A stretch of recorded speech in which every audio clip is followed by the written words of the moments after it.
Welcome to News Beacon, your trusted source for breaking headlines, global insights, and sharp analysis from around the world. If you're new here, don't forget to hit that subscribe button and turn on notifications so you never miss an update. For decades, the US dollar has been the world's money, shaping the way nations trade, invest, and save. Its green notes are instantly recognized from New York to Nairobi, and its influence stretches far beyond America's borders. The dollar is the default currency for global trade and finance, acting as the backbone of the international economic system. Whether it's buying raw materials, settling debts, or investing in foreign markets, the dollar is almost always at the center. For example, when a Japanese company buys oil from Saudi Arabia, the deal is almost always done in dollars, even though neither country uses the dollar at home. This practice is so common that it's known as the petrodollar system. This system began after World War II, when the US economy was the world's strongest, and the dollar became the foundation for rebuilding shattered nations.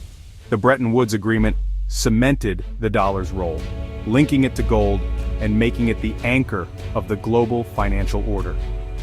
The dollar's dominance gives the US a unique advantage: constant global demand for its currency.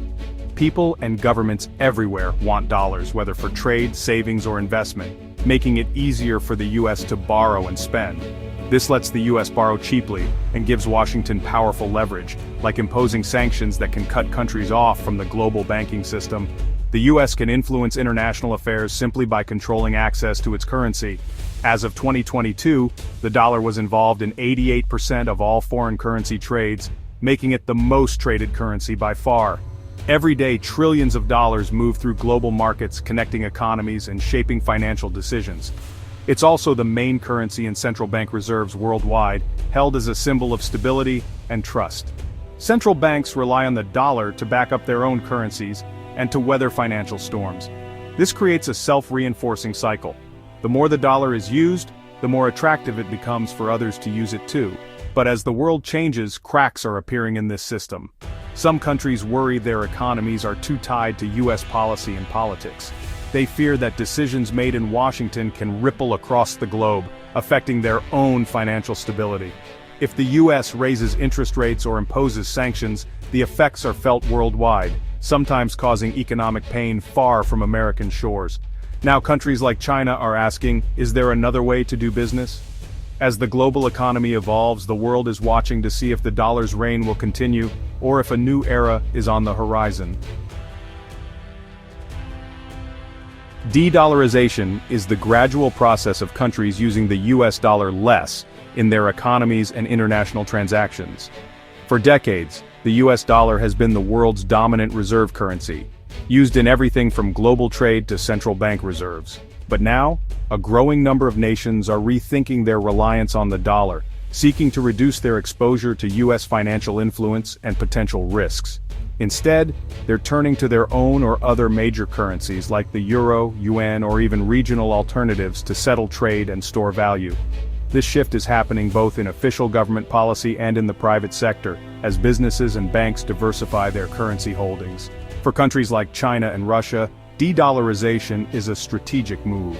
By reducing their dependence on the dollar, they hope to shield themselves from US sanctions, gain greater economic independence, and strengthen their own currencies on the world stage. Interestingly, some US leaders, such as Vice President J.D. Vance, argue that a less dominant dollar could actually benefit American manufacturing. If the dollar weakens, US exports become more affordable for foreign buyers, potentially boosting domestic industry and creating jobs. The numbers tell the story. The dollar's share of global foreign exchange reserves has dropped from 65% a decade ago to just 58% by 2024.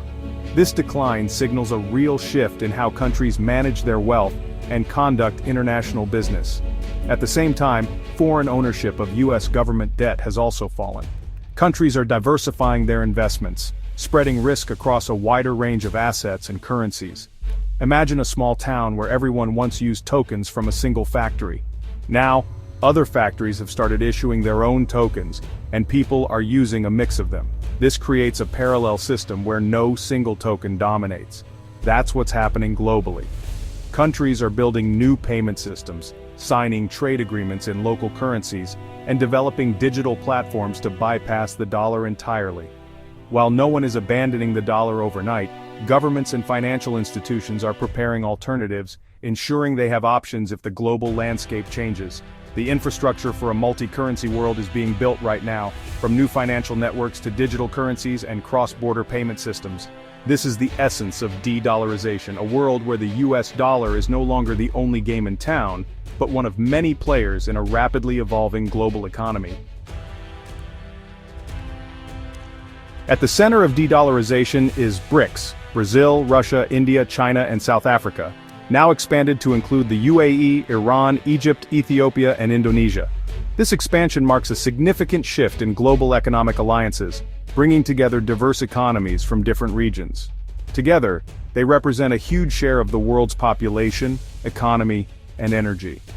With over 3 billion people, these nations account for nearly 40% of the global population, and a substantial portion of the world's GDP. Their goal, a multipolar world where economic power isn't concentrated in the West. They aim to create a more balanced global economic structure, reducing dependency on Western financial systems. BRICS once floated the idea of a new reserve currency, but making it a reality has proven difficult.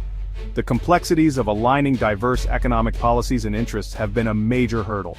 By 2025, talk of a single BRICS currency faded, with key members like India distancing themselves. The idea, while ambitious, faced practical challenges that were hard to overcome. Instead, BRICS is taking a practical approach, promoting local currencies for trade between members. This strategy allows for more immediate and tangible benefits. For example, India and Russia now settle oil payments in rupees or rubles, not dollars. This move reduces their reliance on the US dollar and strengthens their own currencies. This step-by-step strategy may be more effective than launching a new currency. It allows for gradual adaptation and minimizes economic disruptions. It's a slow but steady challenge to the dollar's dominance. Over time, this approach could reshape the global financial landscape, making it more inclusive and diversified. The clearest signs of de-dollarization are in global trade, especially oil and gas. In 2023, 20% of global oil trades were done in currencies other than the dollar, a major shift. Russia, hit by sanctions, now sells oil to India and China in local currencies or yuan. Bangladesh paid Russia for a nuclear plant entirely in yuan. Countries are building new financial pipes to move money outside the dollar system. BRICS is developing a blockchain-based payment system, BRICS Bridge, for direct cross-border payments. Project M-Bridge, involving China and the UAE, is another such initiative. Even US allies like Saudi Arabia are considering selling oil to China in yuan. The old petrodollar rules are fading, replaced by a flexible, multi-currency trading system. Countries now have more options, and the dollar isn't always the first choice. China is the driving force behind de-dollarization, aiming to boost its global influence and protect its economy. Since 2017, China has pushed to use the yuan in trade, especially with key partners like Russia. Trade between China and Russia hit record highs, much of it settled in yuan and rubles. China's Belt and Road Initiative ties infrastructure loans and contracts to the yuan, creating demand for its currency worldwide. This strategy internationalizes the yuan through commerce, not force. But for the yuan to rival the dollar, China would need to loosen currency controls, something Beijing resists. For now, China's goal isn't to replace the dollar, but to dominate its own regional sphere and reduce vulnerability to US policy. The yuan's influence is growing, but global dominance remains a long-term challenge.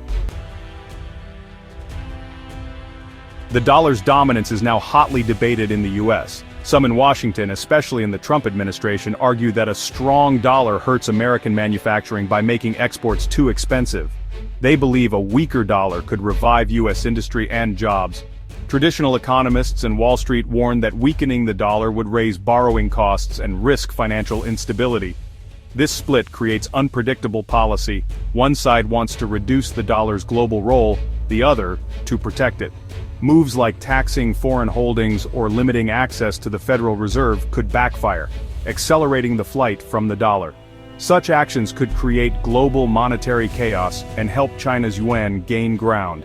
The US is at a crossroads with no clear consensus on the dollar's future.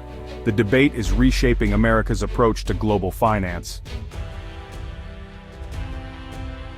In response to de-dollarization, the Trump administration has turned to tariffs as its main weapon. In late 2024, President Trump threatened 100% tariffs on BRICS countries considering a new reserve currency. By summer 2025, the U.S. imposed sweeping tariffs, 30% to 50%, on goods from key BRICS members. The message challenged the dollar, and your exports to the U.S. will suffer. The tariff war is now the main battleground in this global power struggle. The U.S. is especially tough on China, threatening huge tariffs on electric vehicles to counter China's economic and currency strategies. These aggressive moves have united BRICS leaders, who met to coordinate their response. Instead of dividing them, U.S. tariffs are pushing BRICS nations closer together. The fight over the dollar is fueling a new era of economic alliances. As trust in the dollar wanes, many countries are turning to gold as a safe, tangible store of value. Central banks in China, Russia, and Turkey have doubled their gold reserves in the past decade. The expanded BRICS bloc now holds over 20% of the world's central bank gold. Gold can't be frozen by sanctions or manipulated by U.S. policy, making it a neutral asset. Some BRICS leaders once proposed a gold-backed currency, but for now, gold is insurance against dollar risk. This demand has driven gold prices higher, with forecasts of $4,000 per ounce by 2026. The move to gold signals a lack of confidence in the dollar-centric system. Countries are preparing for a more uncertain, multi-currency world. The global currency battle isn't just for governments, it affects everyone. If de-dollarization accelerates, borrowing costs in the U.S. could rise as foreign demand for treasury bonds falls. Higher interest rates would make mortgages, car loans, and credit cards more expensive for families. U.S. businesses would also face higher borrowing costs, slowing growth and hiring. A weaker dollar could hurt the stock market and retirement savings as foreign investors look elsewhere. The era of cheap borrowing and easy investment may be ending. The world is shifting from a dollar-dominated system to a more complex, multi-currency landscape. This transition could be bumpy, with tariff wars and financial volatility. The choices made in Washington, Beijing, and Moscow will shape your economic future. The age of taking the dollar's dominance for granted is over.